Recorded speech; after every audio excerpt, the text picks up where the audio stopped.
Hello, we are here again, Medic Echoes like we never left before.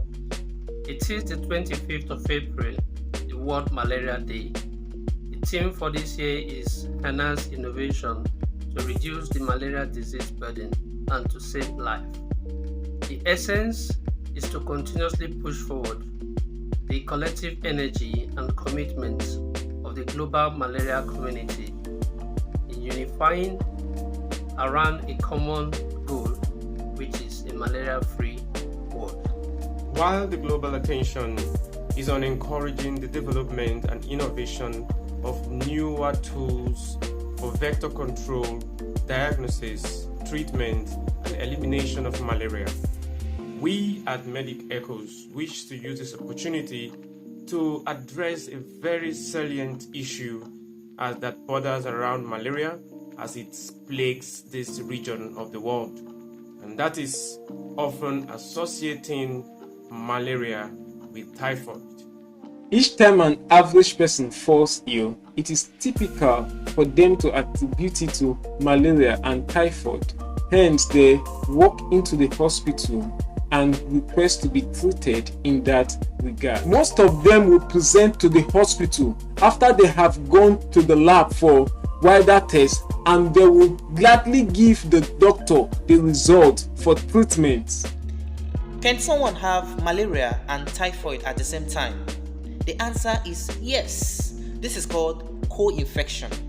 But it is worthy of note that malaria and typhoid does not always coexist.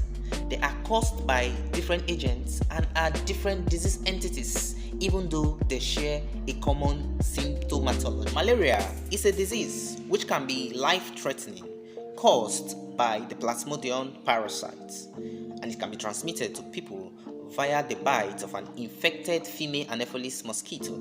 Symptoms include fever, headache, chills, nausea, vomiting, body ache, fatigue, to mention but a few.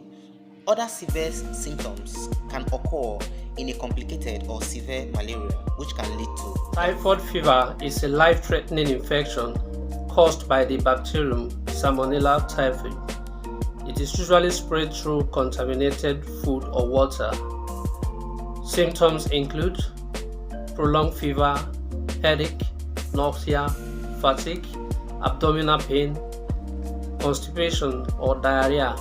In some cases, you might have rashes. In other cases, it might be severe with serious complication and might lead to death. Similarities in symptoms. Although both diseases are caused by different organisms, they both share similar symptomatology, especially in the acute phase. However, classic manifestations of typhoid fever include relative bradycardia, pulse temperature dissociations, and rose spots, which are faint salmon-colored markers located on the trunk and abdomen. Respective diagnostic process.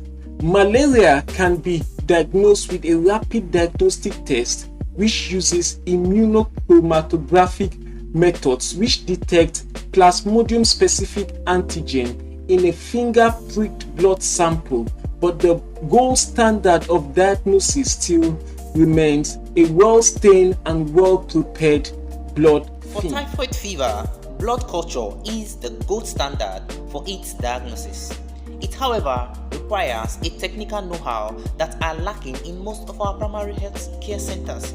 Consequent to this, viral test, which is readily available and inexpensive, is resorted to in these centers for the diagnosis of typhoid fever. Your question might be, I've treated malaria but I'm still having symptoms. Could it be typhoid? Well, not necessarily. There are countless number of reasons why you still might be having symptoms after treating malaria. One, there could be resistant to malaria, which can lead to treatment failure. Two, you probably didn't complete the dosing of the medication prescribed. 3, underdosing.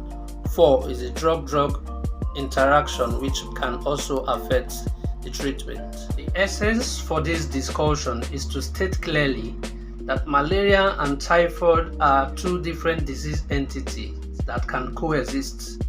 but often occurs separately. It is important to know this so that we don't get unnecessary treatments. From all of us here at Medic Echoes, see you again.